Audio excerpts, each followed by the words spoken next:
Oui, service de contrôle, donc j'encadre une équipe qui a en charge le contrôle des barrages et des digues. Donc je vais vous faire une présentation très rapide sur la réglementation, sur le cadre réglementaire. Déjà, pour ceux qui n'ont pas eu la chance de lire le décret 2015, vous ne saurez pas tout, mais je crois que ce sont les éléments essentiels qu'il faut que l'on partage et qui vont se retrouver tout au long de la journée. On en a déjà abordé un petit peu ce matin et on en abordera encore tout au long de la journée. Donc avec quelques focus sur des points essentiels, mais ça ne se vaut pas exhaustif, bien évidemment. Je commencerai déjà par un préambule pour bien cadrer, pour dire que quand on parle de protection contre les inondations, c'est bien une approche qui se veut par étapes successives. La première, on n'a pas parlé, pour vous c'est peut-être déjà évident, mais sur tous les territoires ça ne l'est pas, il faut que la gouvernance GEMAPI soit clairement bien définie, aussi bien sur le GEMA que sur le PI. Une fois qu'on a la gouvernance bien établie, il faut aussi que la collectivité soit bien engagée sur la stratégie, les stratégies GEMA et PI, c'est-à-dire à la fois la gestion des milieux aquatiques et de la prévention des inondations sur son territoire. Et ce n'est qu'après que l'on va rentrer dans quelque chose d'un petit peu plus précis sur l'identification des ouvrages qui existent, et ceux que l'on va retenir et ceux qu'on ne va pas retenir. Et le dernier point, c'est bien celui-ci, c'est-à-dire qu'il peut y avoir des ouvrages qui servent à la protection contre les inondations, pour autant, ils ne sont pas classés. Donc ils seront GEMAPI, ils seront dans la compétence de la collectivité, mais pour autant, ils ne seront pas classés au titre du décret 2015, et donc ils ne bénéficieront pas, si je puis dire, de la protection réglementaire de ce texte-là. Donc voilà, alors bien évidemment, c'est une approche successive, mais qui se veut aussi itérative, parce qu'on comprend très bien que la stratégie s'alimente aussi de la connaissance des ouvrages. Mais c'est quand même par ce biais-là qu'il faut rentrer, non pas uniquement par les ouvrages. Et c'est ce qu'a voulu le législateur. La grosse différence entre le décret 2015 et l'ancien décret 2007, c'est qu'avant on rentrait par la logique ouvrage, maintenant on rentre par la logique zone protégée. Évidemment, les trois sont liés, donc là j'ai piqué une photo, ils ne m'en voudront pas, de l'IRSTEA, où on voit bien le triptyque bien connu. Mais ce triptyque, il faut toujours l'avoir en tête. Il y a la zone protégée, il y a le système d'endiguement. Quelquefois, il peut y avoir aussi des aménagements hydrauliques, ce qui n'est pas le cas ou très peu de manière marginale, et puis le niveau de protection. Donc la zone protégée, c'est bien, le législateur insiste là-dessus, sur la zone pied au sec par rapport au cours d'eau dont on veut se protéger, et qui est choisie librement en lien avec les ouvrages que l'on retient. Et il n'y a pas d'objection entre la zone inondable et la zone protégée. Le système de protection, on l'a dit, eh bien, il comprend finalement tout ce qui sert. Là, il faut bien voir un système d'endiguement comme étant une chaîne dont la robustesse sera la robustesse du maillon le plus faible. Donc il est important de bien voir tout ce qui sert à la protection.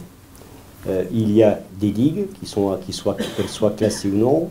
Il y a, je passe sur les aménagements hydrauliques, il y a ce qu'on vient de dire juste à l'instant, les remblais d'infrastructures et également les barrages latéraux.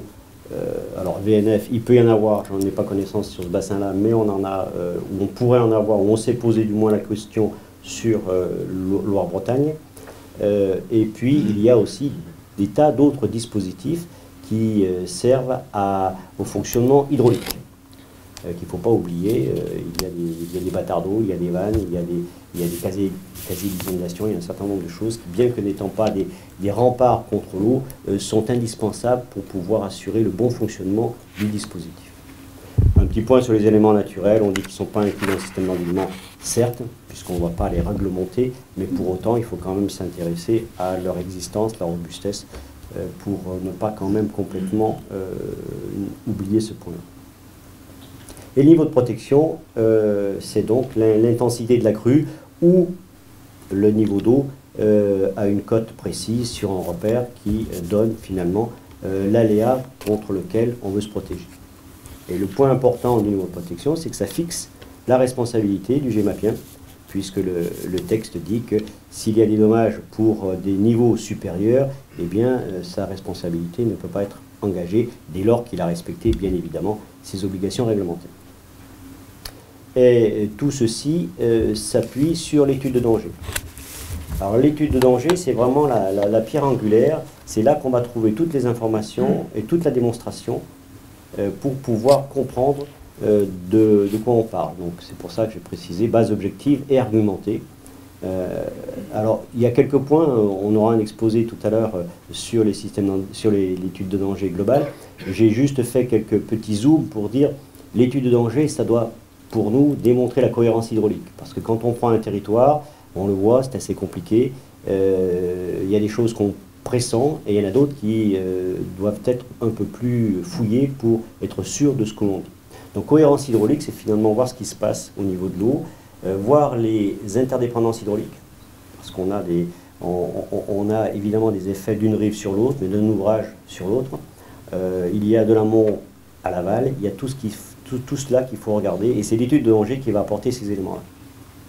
L'autre élément important pour le GEMAPien, c'est de pouvoir avoir les conditions limites, les conditions et les limites de la protection du dispositif. Et pour cela, bien, il doit regarder un certain nombre de scénarios d'inondation pour regarder ce qui se passe dans les différents cas de figure. Autre point important, l'étude de danger doit apporter au gestionnaire un éclairage sur finalement qu'est-ce qu'il peut faire pour améliorer l'existant, parce que bien souvent on a quand même pas mal d'ouvrages qui existent, pour réhabiliter ceux qui existent, pour ne pas retenir ceux dont on ne veut pas l'usage, mais ceux que l'on garde, bien vérifier l'entretien, la surveillance. En fait, avoir une notion de gestion patrimoine optimisé. J'aime bien ça parce qu'il y a un petit peu tout dans ce terme-là. Il y a de la gestion, il y a la reconnaissance qu'il y a un patrimoine dont on hérite et qu'il faut bien gérer et optimiser, parce qu'on comprend très bien aussi qu'on ne peut pas tout faire tout de suite pour des raisons techniques et financières. Et donc il faut avoir cette vision-là. Donc une étude de danger doit aussi tracer une certaine perspective pour le devenir de ces ouvrages. De manière plus concrète et plus rapide, le gestionnaire, il doit, à partir de l'étude de danger, savoir comment il va s'organiser en situation de crise. Donc, comment surveiller, comment intervenir et comment alerter. Et alerter, c'est tous les éléments de communication pour les responsables locaux, puisque lui n'est pas responsable de la mise en sécurité des populations. Pour autant, il a l'obligation de donner les informations à ceux qui ont cela en charge. Un petit peu plus de technique, parce que c'est des termes qui reviennent un petit peu souvent. Alors, ce schéma-là, pour retenir, en partant en bas, le niveau de protection, c'est celui qui va être défini par le GEMAPien et qui doit se comparer à un certain nombre d'autres notions, d'autres termes. Alors, niveau de sûreté et niveau de danger, ça c'est par rapport à l'étude de danger et aux données techniques que l'on a. Donc, étude de sûreté, niveau de sûreté, pardon, on est sûr que ça tient. Niveau de danger, on pense que ça ne va pas tenir. Donc évidemment, le niveau de protection, il doit être pris inférieur au niveau de sûreté, sinon on comprend très bien qu'on pourrait avoir un problème dès lors qu'on atteint un niveau de sûreté. Le schéma qui est présenté présente aussi un niveau de protection apparent, donc c'est celui que en général on a le plus facilement parce qu'il est physique, mais pour autant il n'a pas nécessairement de lien ni avec le niveau de protection, ni avec le niveau de danger ou le niveau de sûreté. Alors, le schéma qui est montré, c'est en général sur une mauvaise digue, une digue qui est existante, où on croit être protégé avec un niveau de protection apparent, mais en fait, le niveau de danger il peut être inférieur. Ça veut dire que la digue va casser avant que l'eau ne va atteindre la crête. Donc là, c'est un schéma d'une digue qui ne tient pas. Je n'ai pas fait le même pour une digue qui tient, mais on comprend très bien que c'est niveau de sûreté et niveau de danger se rapprochent du niveau ou supérieur ou égal au niveau de protection et le niveau de protection apparent, pour finalement avoir un niveau de cohérence. Donc, tout ça pour dire qu'il y a un certain nombre de termes.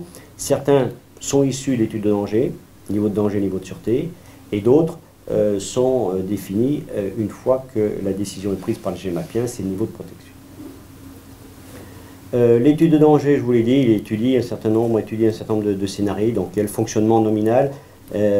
Donc qu'est-ce qui se passe? Alors en nominal, c'est aussi tout ce qui peut se passer sur des ouvrages qui sont en dehors du système d'endiguement, tout ce qui peut se passer en dehors de la zone protégée. On l'a dit juste à l'instant sur la présentation précédente, les inondations par l'aval, c'est le fonctionnement nominal. Il y a la défaillance fonctionnelle, Donc là, on comprend qu'il y a des choses qui ne marchent pas. Bon, si on a un certain nombre de dispositifs, on comprend bien sur les bâtards d'eau, sur les vannes, sur les casiers, il y a des choses qui pourraient ne pas fonctionner tout à fait comme prévu. Et puis la défaillance structurelle, c'est lorsqu'à ce moment-là, on a carrément physiquement des désordres sur l'ouvrage et des ordres qui entraînent évidemment des inondations ou un fonctionnement qui n'est pas celui que l'on a prévu. Et puis le dernier scénario, c'est défaillance à l'aléa de référence du PPRI, qui lui est devenu récemment facultatif dans la réglementation pour bien distinguer ce qui est rôle du GEMAPien, c'est-à-dire l'étude de danger, ce qui est du rôle du PPRI, ce qui est plutôt service de l'État. Évidemment, dans un système qui marche bien, on aura les éléments et on aura une certaine aisance. Dans d'autres cas, le législateur n'a pas souhaité bloquer l'étude de danger en cas de difficulté de discussion sur l'aléa de référence. Alors, comme toute bonne réglementation qui se respecte, il y a des classements. Donc, classement des systèmes de protection par rapport au nombre de personnes. Donc, à partir de 30 personnes, le législateur a considéré que c'était classable. En dessous, il estime que ce n'est pas, de la responsabilité collective ni financière. Donc, aujourd'hui, les digues qui protègent moins de 30 personnes ne sont pas à classer dans le décret 2015. Pour autant, comme je l'ai dit en introduction, ça peut tout à fait être des ouvrages qui protègent et qui rentrent dans la compétence GEMAPI. Et puis après, on a des classes, plus on monte évidemment, plus les obligations réglementaires se font plus sérieuses. Après, il y a la question des digues qui font moins d'1,50 m, bien que protégeant plus de 30 personnes. Donc là, le législateur n'a pas souhaité non plus être trop rigoureux. Autant il a donné une valeur, un seuil sur le nombre de personnes protégées, autant sur la géométrie, il ne l'a pas fait. Donc c'est en dessous d'1,50 m, on comprend très bien que le risque lié à une rupture est quand même modéré. Donc il laisse au GEMAPien le soin de choisir de classer ou de ne pas classer. Et puis quand on parle de zone protégée, c'est la population travaillée totale, y compris saisonnière. En sachant que finalement, il n'y a pas tant de différence que ça en obligation réglementaire entre toutes les classes. Parce que finalement, vous voyez dans ce tableau-là, même si vous ne lisez pas tout, vous voyez qu'il y a des oui partout. Donc finalement, à partir du moment où une digue est classée, elle est redevable de la même chose. Dans des documents permanents, qui sont les dossiers techniques de l'ouvrage, la registre de l'ouvrage, la description de l'organisation, tout ça c'est ce qui doit être donné. Et puis il y a des documents qui sont périodiques, les visites techniques, les études de danger, les rapports de surveillance. Et là, c'est la seule différence, c'est que oui, selon la classe de l'ouvrage, il y a une périodicité qui est différente. Donc les études de danger, on va les demander un peu moins souvent, mais je dirais que le gros travail, ça va quand même être la première étude de danger. Et puis les visites techniques approfondies seront à des fréquences qui s'étaleront entre 3 et 6 ans. Bon, c'est pas non plus d'une différence extraordinaire. Donc surtout la question, c'est de savoir est-ce qu'on classe le système ou pas. Dans les choses aussi réglementaires un peu arides, c'est qu'il y a des échéances qui ont été imposées par la loi sur la régularisation, puisque le législateur a souhaité qu'on régularise, on facilite la régularisation des ouvrages existants. Pour autant, il a donné des deadlines pour encourager tout le monde à se mettre sur le travail. Donc les digues les plus importantes A et B, c'est l'année prochaine. Fin 2019, on devrait normalement avoir déposé les dossiers de ces régularisations-là. Sinon après, eh bien, on devra passer, ça on va le voir avec Vincent Santève après, sous le régime de l'autorisation avec enquête publique, parce que considérés comme étant des ouvrages sans antériorité administrative.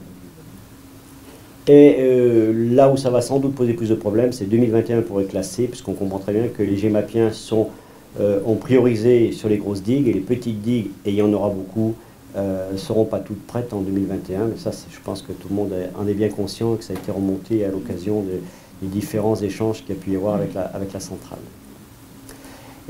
Donc si on ne respecte pas ces échéances-là, ou si on construit des digues nouvelles, et bien après on est dans le cadre d'autorisation avec enquête publique. Je vais passer rapidement sur le dernier cas, on y reviendra si vous voulez. On a parlé beaucoup des ASA, donc je ne vais pas revenir, association syndicale autorisée. On a dit aussi que la compétence GEMAPI n'était pas étendue aux ASA. Par contre, bien sûr, elles conservaient leur statut et leurs prérogatives.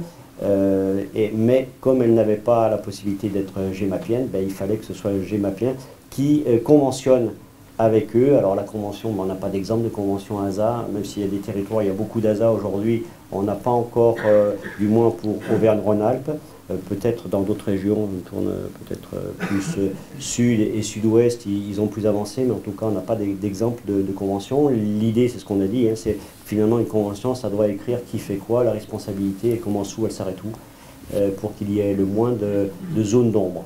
Après, voilà, je ne peux pas en dire plus aujourd'hui. Donc les trois solutions quand on a des digues ASA, ben, soit comme les digues ne peuvent pas être mis à disposition d'office, à la différence des infrastructures ferroviaires, routières ou CNR, eh bien il faut trouver une mise à disposition par voie conventionnelle. Et si on est dans une situation de désaccord, à ce moment-là, il faut passer par l'artillerie lourde et la servitude au titre du L566-12-2, où là, le GEMAPien pourra, à ce moment-là, par ce biais, finalement pouvoir bénéficier de la protection de ces ouvrages. Ce qui est un peu lourd. Une diapo sur les obligations de l'autorité compétente. Il y en a beaucoup, donc je ne vais pas reprendre toutes les exigences du décret DIG. Je dirais simplement quelques points. Il ne faut pas oublier que il y a la possibilité pour les digues de bénéficier de la réglementation qui s'appelle DTDICT, donc demande de travaux et demande d'intention de commencement de travaux, qui est un dispositif qui existe de longue date pour les canalisations enterrées, qui permet d'être sûr qu'une entreprise de travaux publics ne va pas donner un coup de pelle n'importe où dans une digue en méconnaissance totale de son existence et de sa fonction. Donc il faut à ce moment-là que le gestionnaire en soit informé, qu'il ait donné son autorisation, que ce soit fait sous l'égide, sous le contrôle d'un bureau d'études agréé, etc., etc. Mais pour autant, pour que ça marche, eh bien, il faut que le gestionnaire s'inscrive sur ce guichet unique. Et à partir de ce moment-là, eh bien, il sera référencé et normalement, le système permet de garantir que tout le monde va travailler dans de bonnes conditions, va anticiper les travaux et faire en sorte qu'on n'aura pas de désordre. Le GEMAPien, on l'a dit, je vais passer rapidement, la surveillance, l'alerte des populations, sa responsabilité limitée, s'il n'y a pas de défaut d'entretien, donc là ça sera toujours à voir en fonction de la façon dont le juge pourrait évaluer la chose. Et puis, autre point important, la responsabilité pénale des acteurs demeure. Donc, celle du propriétaire, celle du maire. La GEMAPI n'a pas changé ce type de responsabilité. Et on l'a dit aussi, il faut penser que tout ce qu'on vient de dire, bien, ça coûte en moyens humains, en moyens techniques, en moyens financiers et aussi sur la durée. Parce qu'une étude danger, c'est ponctuel, mais l'entretien, ça va être récurrent. Et le budget, on le voit, il y a quelques chiffres là qui ont été sortis d'une étude qu'a fait le CEREMA. Si on compare avec ce qui a été dit tout à l'heure avec M. Cédric Bourget, 1000 euros au kilomètre, ils avaient 1000 euros au kilomètre. Là, on dit pour la gestion de l'entretien, c'est 10 000 euros au kilomètre. Donc on voit qu'effectivement, ils ne pouvaient pas faire grand-chose. Il y a les investissements, ça dépend bien sûr beaucoup de l'état des digues, et les diagnostics et les études qui coûtent aussi ponctuellement. Donc c'est à prendre en compte. Il y a des élus dans la salle, c'est bien souvent le retour que j'en ai des équipes de terrain, c'est qu'il n'y a pas nécessairement la prévision sur le long terme des investissements ou des dépenses en tout cas à prévoir sur les ouvrages de protection. Je termine juste avec une diapo sur le rôle donc, du service. J'en ai parlé en introduction, mais pour bien avoir en tête, bon, on a une mission d'accompagnement dans le cadre de la mission d'appui technique de bassin qui a été instituée il y a déjà quelques années. C'est un rôle où finalement on essaye d'accompagner au mieux que l'on peut avec les moyens que l'on a les GEMAPiens dans l'identification des enjeux, des ouvrages et surtout du montage du dossier. Mais c'est en fonction, comme je l'ai dit, des unités d'œuvre disponibles. Le gros du travail pour nous, les deux gros morceaux, c'est l'instruction ou la co-instruction, puisque les demandes d'autorisation sont déposées au service police de l'eau, donc soit DDT, soit police d'Axe. Et nous, on a en particulier, à regarder les études de danger. Alors j'ai dit co-instruction, mais c'est en fait service contributeur pour être plus exact. Et l'autre partie de notre travail, c'est ce qu'on fait de manière régulière avec l'examen de tous les documents réglementaires dont on a parlé, les consignes, les études, les rapports, les visites techniques approfondies que l'on a et sur lesquels on jette un œil critique. Et tout cela avec des inspections périodiques ou circonstanciées, parce que malheureusement de temps en temps il y a des désordres et là on se déplace sur place. Voilà. Et puis dire aussi qu'on dispose d'appuis techniques pointus. Le BETCGB historiquement c'était pour les barrages concédés, donc type CNR ou EDF, l'IRSTEA plutôt sur les barrages loi sur l'eau et le CEREMA sur les digues. Voilà, j'en ai terminé.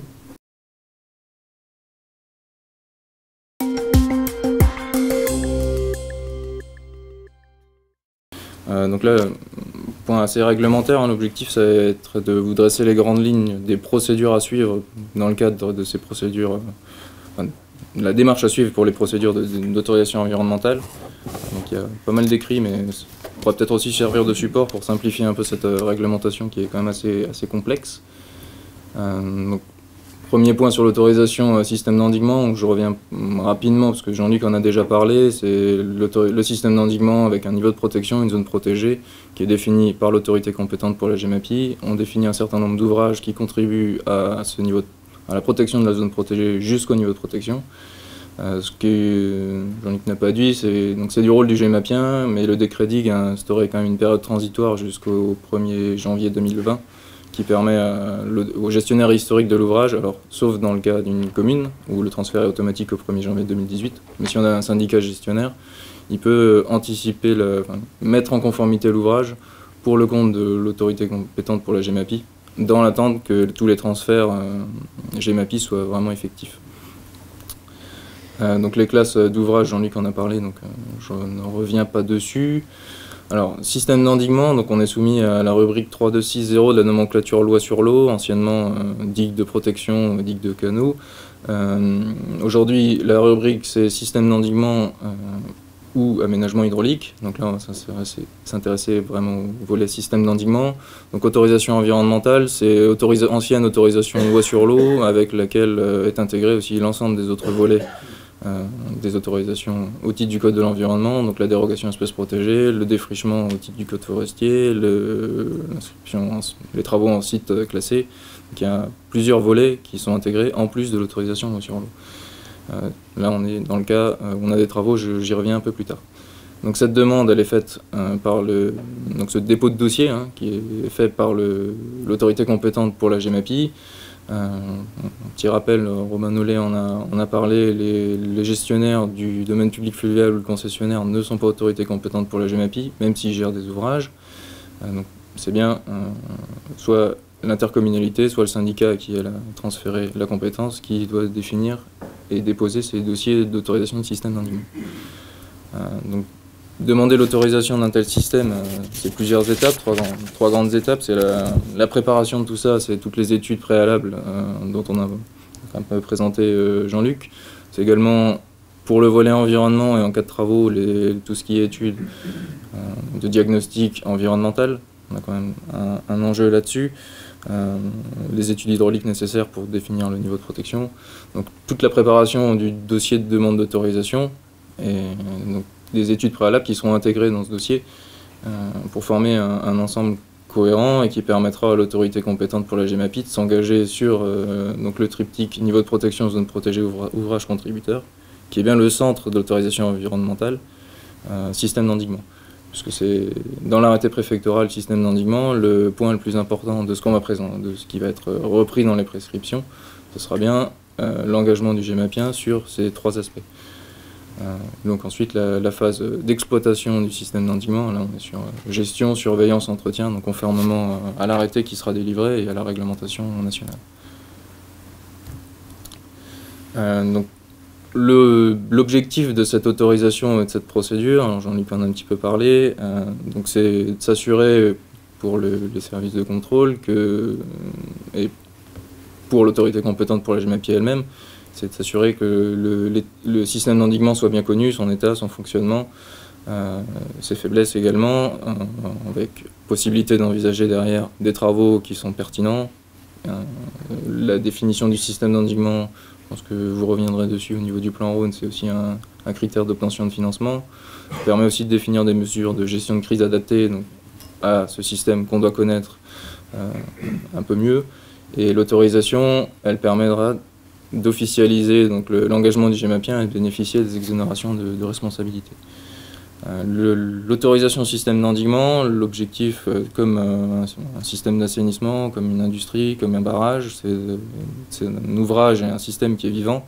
Donc on délivre une autorisation initiale, mais qui sera reprise en cas de travaux, qui pourra bénéficier d'adaptation, avec des procédures qui seront adaptées en fonction de l'ampleur des modifications qui seront demandées ou attendues.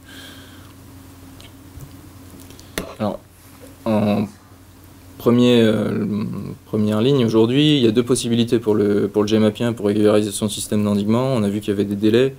Les deux possibilités, c'est demander l'autorisation du système d'endiguement dans son état actuel, donc sans travaux, avec les faiblesses qu'il a aujourd'hui. La deuxième possibilité, donc ça c'est au choix du GEMAPien, c'est de demander directement l'autorisation d'un système d'endiguement avec les travaux. Donc là, le dossier d'autorisation environnementale et l'étude de danger qu'il contient, elle s'intéresse au système post-travaux, et elle doit s'intéresser également à l'ensemble des impacts environnementaux des travaux qui seront menés. Donc là, il y a deux choix pour le GEMAPien, et selon le choix qui sera retenu, et selon la situation dans laquelle on se trouvera, la situation administrative des ouvrages, il y a deux procédures qui sont possibles. La procédure donc, complète d'autorisation environnementale, avec l'intégralité des consultations administratives obligatoires, le dépôt au guichet unique de l'eau, une enquête publique, un rapport du commissaire enquêteur, on a l'arrêté préfectoral qui est livré derrière, et là on est sur environ au moins 1 an d'instruction. Cette procédure-là, on va plutôt les viser sur les autorisations aujourd'hui avec travaux. La deuxième possibilité, c'est la procédure simplifiée, donc sans enquête publique, les plus rapides. Là, on est plutôt sur la régularisation des ouvrages existants, avec une procédure qui permet d'autoriser là plutôt le système d'endiguement actuel, donc sans travaux.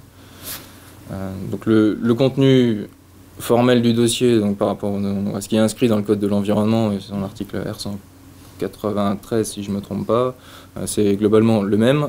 Ce qui va changer, c'est après derrière dans l'appréciation et la proportion du dossier, et notamment si on a des travaux à envisager ou non.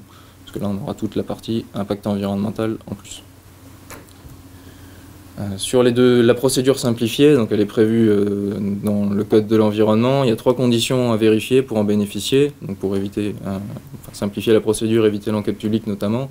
C'est que les ouvrages qui constituent le système d'endiguement, ils soient soit classés au titre de l'ancien décret 2007, soit qu'ils bénéficient d'une autorisation de travaux alors qui était peut-être antérieure à ce décret, soit qu'il soit antérieur à la loi sur l'eau. Donc le premier décret qui a instauré la nomenclature loi sur l'eau, il date de 93, mars 93. Donc les ouvrages qui sont antérieurs à ce décret-là sont considérés comme bénéficiant de l'antériorité au titre de la loi sur l'eau, et on pourront aussi bénéficier de cette procédure simplifiée, donc qui n'est pas réservée aux ouvrages classés. Donc pour cette procédure simplifiée, il faut aussi qu'on ait des travaux qui soient, alors, soit pas de travaux, soit des travaux vraiment mineurs, qui ne constituent pas une modification dite substantielle. Donc ça, c'est une notion du Code de l'environnement sur laquelle je reviendrai plus tard. Que ce soit vraiment des travaux légers, type entretien classique. Ce dossier, donc Jean-Luc a donné les échéances. Il doit être déposé avant le 31 décembre 2019 pour un ouvrage de classe A ou B, et 31 décembre 2021 pour les classes C. Donc ça, c'est pour bénéficier de l'autorisation sans enquête publique, sachant que si on arrive après ces délais-là, on aura là une procédure complète. Quand on dit autorisation simplifiée, en termes administratifs, on est sur une modification d'une autorisation antérieure, donc sur une procédure dite de portée à connaissance, et on considère que les ouvrages étaient existants, étaient administrativement régulier et qu'on vient modifier cette autorisation pour la régulariser en système d'endiguement. Alors, je reviens pour préciser un peu la procédure simplifiée, donc sans travaux. Le contenu du dossier, il est défini par deux articles. Le R193 qui est relatif au contenu d'un dossier d'autorisation environnementale au sens général, donc l'ensemble des aménagements soumis à la loi sur l'eau. Et l'autre article, donc spécifique, volet système d'endiguement, donc étude de danger, consignes et définition de zones protégées, niveau de protection et estimation de la population. Ce qu'on y a attendu aussi, c'est donc la description de l'ensemble des ouvrages et la preuve de leur mise à disposition au profit du GEMAPien, donc les justifications de la possibilité pour le GEMAPien d'intervenir. Au stade du dépôt de dossier, on attend que les démarches soient engagées. Au stade de l'autorisation par arrêté préfectoral, ces démarches doivent être terminées. Donc est joint forcément à ce dossier l'étude de danger et tous les éléments dont a parlé Jean-Luc, mais également les modalités et l'incidence environnementale, la sensibilité environnementale du système d'endiguement dont on demande l'autorisation. Donc même si on est sur un système d'endiguement sans travaux à l'état actuel, c'est une autorisation environnementale qui est délivrée, donc elle doit bien s'intéresser à ce volet état initial écologique. Alors on ne parle pas ici de faire un inventaire 4 saisons sur la faune et la flore, mais d'avoir une idée quand même de l'état des ouvrages au sens écologique, quels sont les secteurs sensibles sur lesquels on va peut-être pouvoir adapter l'entretien en termes de période d'intervention, sur lesquels surtout une intervention nécessitera une procédure plus importante. Si on a une partie de la digue qui est avec des arbres d'une certaine hauteur qui pourrait nécessiter une procédure de défrichement, l'intervention sur cette zone-là, elle ne pourra pas être délivrée dans le cadre de cette première autorisation, mais elle nécessitera une procédure spécifique. Donc, pour bénéficier de cette procédure simplifiée, donc il faut quand même justifier qu'on puisse rentrer dans le premier critère que je présente, le premier critère que je présentais avant. Donc c'est que les ouvrages ils disposent d'une autorisation antérieure ou qu'ils soient antérieurs à la loi sur l'eau. Donc dans le dossier, il faudra quand même qu'il y ait ces justificatifs. Donc l'instruction de cette procédure simplifiée, elle est quand même plus rapide, avec des consultations réduites et un arrêté préfectoral dit complémentaire. Donc, on vient modifier une ancienne autorisation, on abroge aussi les anciens classements s'ils existent, et donc l'autorisation reprend les principales obligations réglementaires en termes de suivi dont a parlé Jean-Luc, et les principales caractéristiques du système d'endiguement. Le deuxième cas qu'on peut voir, c'est pour le système d'endiguement, donc là aussi dans son état actuel, mais qui ne peut pas bénéficier d'une antériorité au titre de la loi sur l'eau et qui n'a ni été autorisé ni classé. Donc là on est sur un ouvrage irrégulier administrativement parlant au titre du Code de l'environnement. On se retrouve dans la même situation que tout autre ouvrage qui a été fait sans l'autorisation demandée. Donc là, pour le régulariser, on a besoin d'une autorisation avec enquête publique. Ce cas-là, il devrait quand même être assez anecdotique, parce que pour ce qui concerne Rhône et Saône, les ouvrages de digues de protection sont quand même relativement anciens. Le cas des systèmes d'endiguement avec procédure complète et travaux, donc là on est sur un contenu identique à ce que j'ai présenté avant, mais on attend des compléments, notamment pour la partie travaux. Les rubriques de la nomenclature loi sur l'eau qui peuvent être concernées par les travaux qui seront menés, donc si on impacte des zones humides, si des remblais en zone inondable nécessaires, des autorisations embarquées, donc ce que j'appelle autorisation embarquée, c'est le volet espèces protégées, le volet défrichement, éventuellement installation classée pour tout ce qui concerne la gestion des matériaux. Donc, voilà, c'est un dossier qui est bien plus complet, notamment si on fait des travaux sur des secteurs sensibles du point de vue de l'environnement. Et donc le dossier devra présenter, comme tout dossier de demande d'autorisation environnementale, l'ensemble des mesures qui sont prises pour éviter, réduire et compenser les impacts en phase de travaux. Éventuellement, puisque la nomenclature, la étude d'impact prévoit que les dossiers travaux sur système d'endiguement soient soumis à examen au cas par cas par l'autorité environnementale, on pourrait être soumis à étude d'impact. l'étude d'impact, elle abordera encore des volets encore un petit peu plus larges, des impacts environnementaux du projet. Donc le dernier volet à ajouter, c'est toutes les études d'avant-projet et de conception des digues.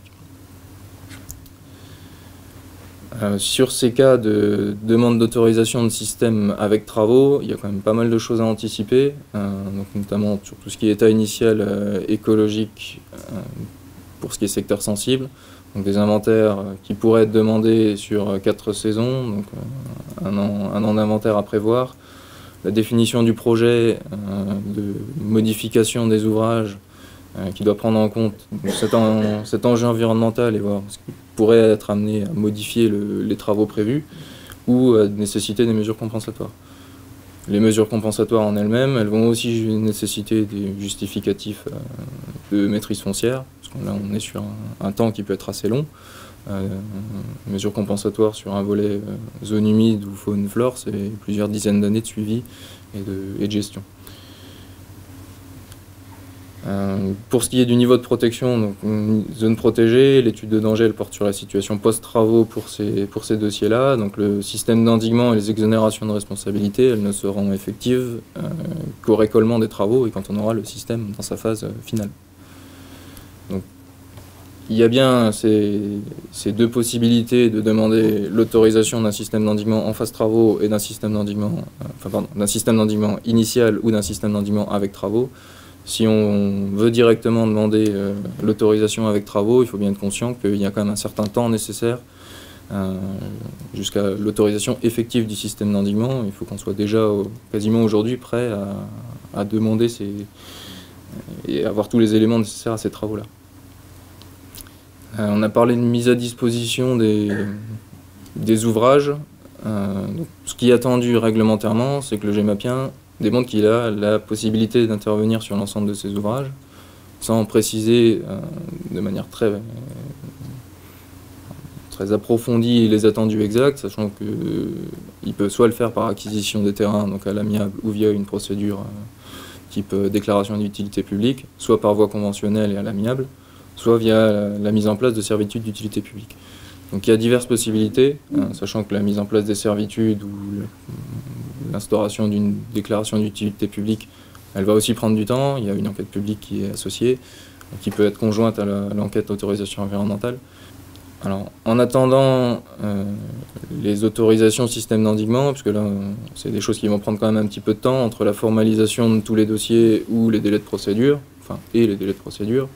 Sur les systèmes d'endiguement qui existent, donc sur les ouvrages qui existent plutôt, parce que ce n'est pas encore des systèmes d'endiguement administrativement parlant, on peut malgré tout faire des travaux mineurs au titre soit de l'ancien décret de 2007 ou des anciennes autorisations, mais il ne faut pas que ces travaux-là soient des travaux lourds qui constituent une modification substantielle. J'y reviens après parce que cette notion-là elle est un peu complexe. Donc, là, on est sur tout ce qui est travaux mineurs de réfection, réparation. Ça a été mené là, sur l'impact sur les fouisseurs de restaurer l'ouvrage dans un état identique. C'est des choses qui sont possibles. Tous les travaux plus importants, là, on est bien sur une autorisation environnementale globale avec toutes les études et dossiers associés.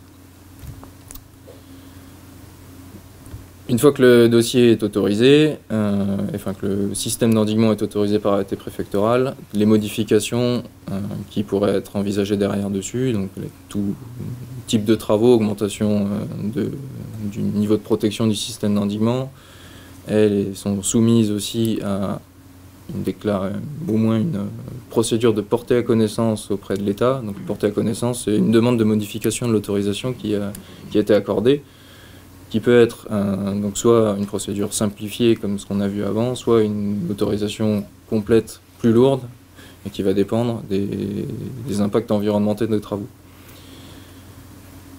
La notion importante ici, c'est la notion de modification substantielle. Donc si on est substantiel, ça veut dire nouvelle autorisation avec enquête publique. Qu'est-ce qu'on entend par modification substantielle? Donc il y a, comme je disais avant, une obligation de faire un examen au cas par cas pour tous les travaux sur système d'endiguement. Si l'autorité environnementale conclut nécessité d'avoir une étude d'impact, on est dans le cadre d'une modification substantielle, donc la autorisation complète. avec enquête publique, ou si cette modification est de nature à entraîner des dangers et inconvénients significatifs. Donc pour tous les enjeux cités à l'article L183, donc ces enjeux, c'est l'ensemble des enjeux, donc eau et milieu aquatique, c'est le volet sûreté des ouvrages, mais aussi tout ce qui est Natura 2000, travaux en réserve naturelle, l'ensemble des enjeux environnementaux et milieux naturels. Cette appréciation-là, elle est à l'appréciation donc de l'autorité compétente pour la GEMAPI et ensuite du service instructeur qui va statuer sur le fait que cette modification soit significative ou non et qu'elle nécessite ou pas cette procédure complète. Donc ça, cette notion-là, elle est importante dès qu'on vient modifier un ouvrage autorisé. Donc je reviens sur les différentes possibilités dont dispose l'autorité compétente pour la GEMAPI. On a parlé de demande d'autorisation du système d'endiguement actuel ou du système d'endiguement avec travaux, donc système d'endiguement post-travaux qui serait autorisé. Ce qui est tout aussi possible, c'est de faire les deux et de demander dans un premier temps, en bénéficiant de la procédure simplifiée, du système d'endiguement actuel. Et dans un deuxième temps, même si les travaux sont prévus, et pour se laisser le temps de bien définir ces travaux et d'avoir les ouvrages à disposition, de lancer toutes les procédures de maîtrise foncière, de travailler sur une deuxième phase pour venir modifier le système d'endiguement. Donc modifier la première autorisation. Cette deuxième phase, elle sera soit soumise à une procédure complète, soit une procédure, là encore, simplifiée, selon l'ampleur et l'enjeu des modifications. L'objectif de la première phase, ce serait de bénéficier le plus rapidement des limitations de responsabilité, d'avoir un système d'endiguement qui soit défini et connu, et ensuite pouvoir travailler un peu plus sereinement sur la deuxième partie et sur les travaux qui seraient envisagés sur le système d'endiguement. On en a parlé un petit peu, il y a un certain nombre d'ouvrages le long du Rhône et de la Saône qui ne seront pas classés système d'endiguement et qui pourtant ont constitué jusqu'à aujourd'hui soit des digues de protection, des digues agricoles, des digues de casier, des remblais. Aujourd'hui, la réglementation, ce qu'elle dit, c'est que si on est inférieur à 30 personnes dans la zone protégée, on ne peut pas bénéficier d'une autorisation système d'endiguement.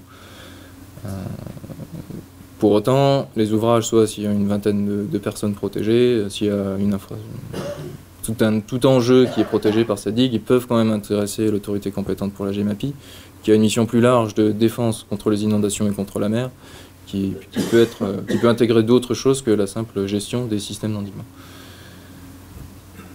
Donc, pour les ouvrages, je reprends un peu l'exemple dont a parlé Cédric Borget sur les casiers agricoles de la Saône. Si on ne rentre pas dans la case système d'endiguement, on pourrait définir donc, un système de remblai en lit majeur. Alors aujourd'hui, toutes ces digues qui sortent du cadre système d'endiguement, elles rentrent dans la rubrique 3.2.2.0 de la nomenclature loi sur l'eau, qui est relative au remblai en lit majeur. Donc l'intérêt de définir un tel système de remblai, système de petites digues, c'est d'acter l'existence de ces ouvrages, le rôle du gestionnaire qui est derrière, sans pour autant définir de niveau de protection au sens système d'endiguement, de préciser leur mode de fonctionnement, de préciser leur mode d'entretien, de gestion, de surveillance, et derrière aussi de simplifier les procédures, les travaux qui pourraient être à venir en actant tout de suite de l'entretien et des différentes opérations qui seront nécessaires pour maintenir ces ouvrages. Ces ouvrages, comme ils sortent du cadre système d'endiguement, ils pourraient très bien être gérés aussi par d'autres autorités. Donc là, on parlait des ASA tout à l'heure. Une ASA pourrait très bien demander l'autorisation d'un tel système de remblai. Elle en bénéficie déjà aujourd'hui et par antériorité au final. Pour terminer, je vais parler un petit peu de l'organisation des services, parce qu'on est un petit peu sur un cas particulier sur le Rhône et la Saône, donc le service de police de l'eau Rhône-Saône auquel je fais partie.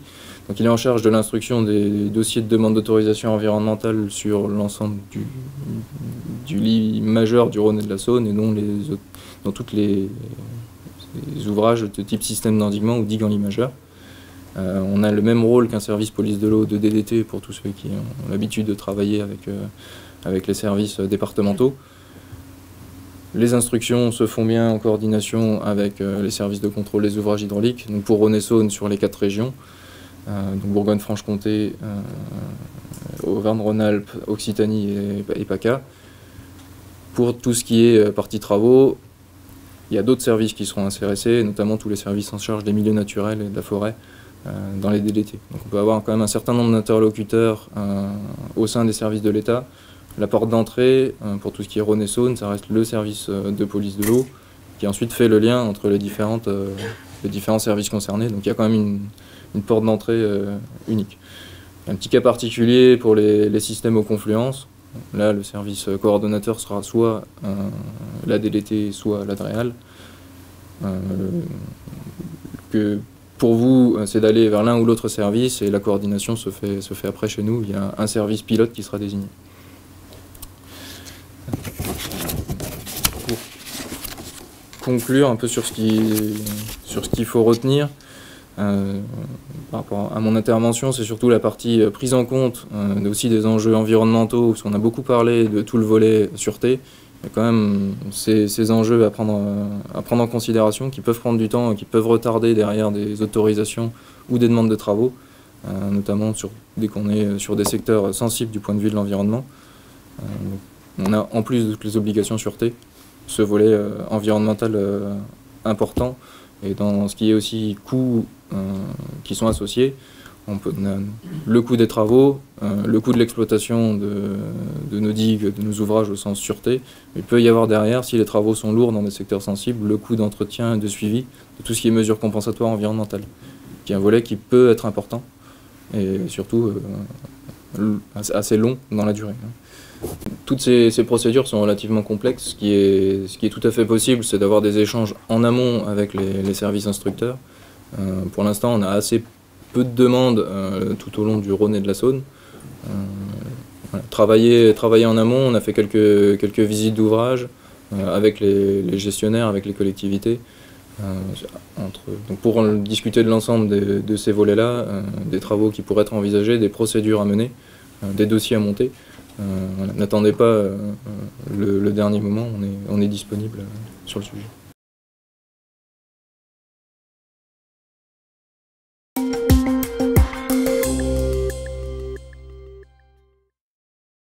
Je vais répondre avec les choses générales, puisque je ne peux pas me mettre à votre place. Le GEMAPien, c'est quand même lui qui définit ce qu'il veut faire, où est sa zone protégée, quels sont ses enjeux qu'il veut protéger, avec quoi il veut le protéger. À partir de ce moment-là, la réglementation, elle dit simplement, si elle est digues CNR, vous pouvez. Elle ne dit pas vous devez, elle dit vous pouvez les intégrer dans votre système d'endiguement et pour la plus-value que ça vous apporte.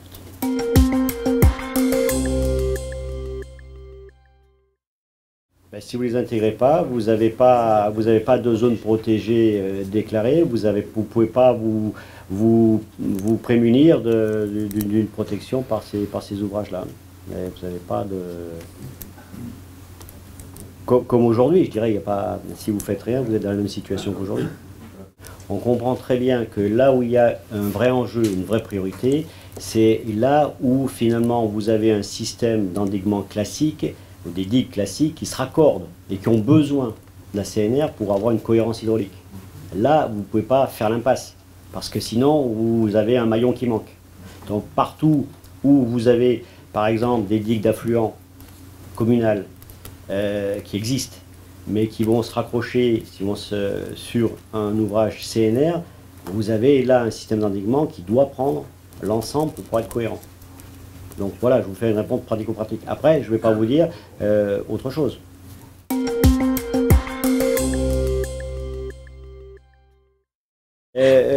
Là, donc, ce que dit le législateur, c'est qu'il dit finalement, il y a des ouvrages, on voit bien protection physique, les digues, et puis il y a aussi plein d'autres choses. Il y a plein d'autres choses qui assurent finalement le bon fonctionnement hydraulique. Donc quand vous me dites, il y a des pompes, il y a des vannes, il y a des canaux, bien, vous ne pouvez pas faire un dispositif qui fonctionne en termes de réessuyage ou de drainage ou autre, sans les prendre en compte. Évidemment, la façon dont vous allez les prendre en compte au niveau réglementaire sera différente, c'est-à-dire que ce sera surtout des consignes.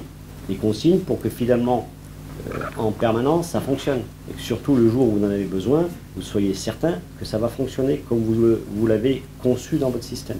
À partir du moment où vous allez dire quelque part, j'ai besoin de ce dispositif-là pour que ça fonctionne, ça veut dire que vous avez la responsabilité que vous l'intégrez, donc ça veut dire que derrière, vous donnez les moyens pour que ça fonctionne, que ce soit vous ou quelqu'un d'autre.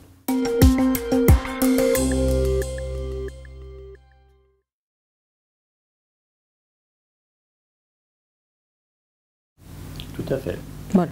C'est un peu la carotte, hein, c'est pour ça. Voilà, si vous voulez, c'est un peu l'esprit du législateur. Voilà. Si vous voulez, mettez-vous, utilisez la réglementation dans les deux sens.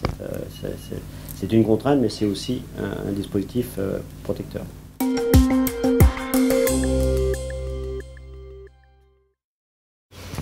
C'est pas ce que souhaite le législateur. Il souhaite, et s'il y a toute la GEMAPI, c'est parce qu'on veut un responsable clairement identifié. Donc vous me dites on est deux. Bon, aujourd'hui, c'est pas, voilà, c'est pas prévu. Après, il y a peut-être des astuces un petit peu intelligentes si tout le monde y met du sien et que momentanément il y a peut-être des choses à faire. Mais je peux pas répondre. Il faut regarder le dossier. Mais la logique, c'est pas de GEMAPien. D'ailleurs, même vis-à-vis du juge et de la responsabilité, il y a une population qui est sur un territoire. C'est le PCI compétente qui a la responsabilité. Elle ne peut pas déléguer cette responsabilité-là.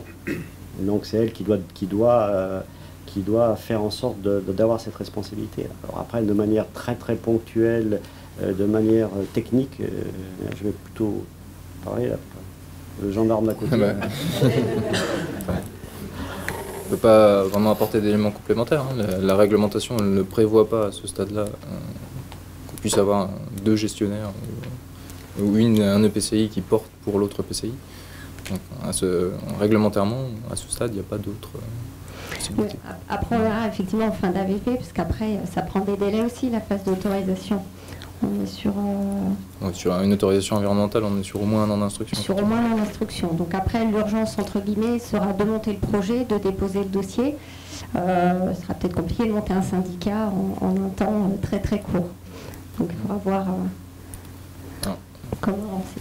Ce qui est le moment où l'ensemble de prescriptions réglementaires doivent être vérifiées, c'est bien au moins au stade de l'arrêté préfectoral. Est-ce qu'il y a des possibilités au stade du dépôt de dossier ou au stade de son contenu du travail, de son instruction, d'avoir des ouvertures? Là, à ce stade, je ne peux pas vous répondre. Il faut qu'on discute de ce cas spécifique, qui est effectivement pas très fréquent. Je dirais que techniquement, on peut travailler toute la phase amont, on peut le faire. Ce qui est très important, c'est qu'on n'hypothèque pas l'avenir. C'est-à-dire que ce qu'on fait aujourd'hui, ça doit être porté par les futurs acteurs. Là, on a une responsabilité collective, indépendamment de la responsabilité devant le juge et tout ça. Il y a quand même ça. Donc il faut que ce qui est prévu soit vraiment ce qui est décidé, ce qui sera accepté par le décideur final. Donc ça veut dire qu'il faut quand même que les décisions politiques soient prises. Après, si le montage juridique n'est pas encore fait, ça peut peut-être attendre ou gagner du temps, être fait en transparence du moins de l'instruction technique. Mais au bout du compte, il faudrait bien qu'on se retrouve avec le responsable et le bon dossier.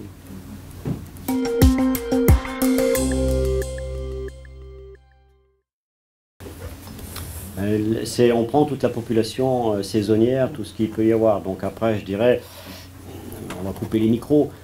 Si vous souhaitez vraiment protéger une zone, vous ferez en sorte qu'il y en a plus de 30. Si vous dites qu'il y en a vraiment moins de 30, voilà, c'est vraiment à la volonté, qu'est-ce que vous voulez faire, quoi.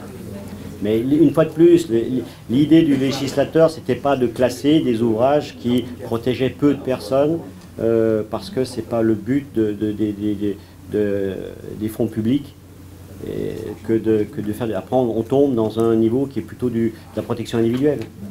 Voilà, si vous avez une personne vraiment que vous aimez bien, que vous aimez protéger, non, c'est pas ça la GEMAPI. Par contre, si vous en avez 29, on va peut-être pas aller regarder si vous avez compté les nourrissons à venir.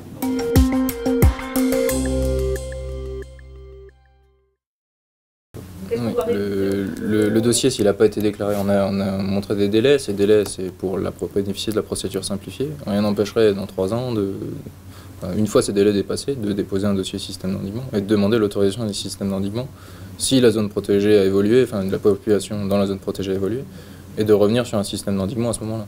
A l'inverse, si on autorise aujourd'hui un système d'endiguement et qu'on a une population qui change ou une entreprise qui se délocalise, la modification de l'autorisation elle est possible, elle doit être justifiée bien sûr, ça nécessite une procédure, une prise d'un arrêté préfectoral, mais on peut se réadapter. Les autorisations, je le disais, elles sont vivantes, le système il évolue et les arrêtés et les autorisations elles doivent suivre le système et la vie du système.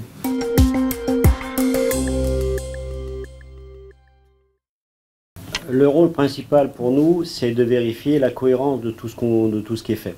On ne fait pas de visite technique approfondie, ce n'est pas notre rôle. Donc nous, on vérifie que le gestionnaire a bien fait ce qu'il doit faire et on regarde si les documents sont de portée à la fois exhaustive, cohérente, avec tout ce qu'on peut connaître. Et s'il y a des demandes, elles peuvent prendre plusieurs formes. Si c'est une demande, on vous fait un courrier en disant bon ben là on n'a pas compris, on veut des études, vous faites référence à des études qui ne sont pas connues, qui ne sont pas fournies, ou il y a des choses qui sont incohérentes dans vos documents, on s'interroge. Donc on va commencer en général par une visite et un certain nombre de questions suite à la visite. S'il y a des points plus durs, plus complexes, ou qui engagent la responsabilité, c'est-à-dire qu'on touche des choses importantes comme le niveau de protection, la zone protégée, etc. Là, on pourra passer par quelque chose de plus formel qui aura valeur au niveau des suites administratives ou des suites pénales, c'est un arrêté préfectoral.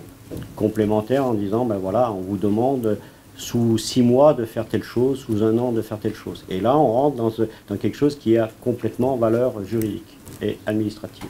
Alors que le courrier reste, un moyen d'échange pour améliorer la connaissance réciproque et le niveau de sûreté d'ouvrage.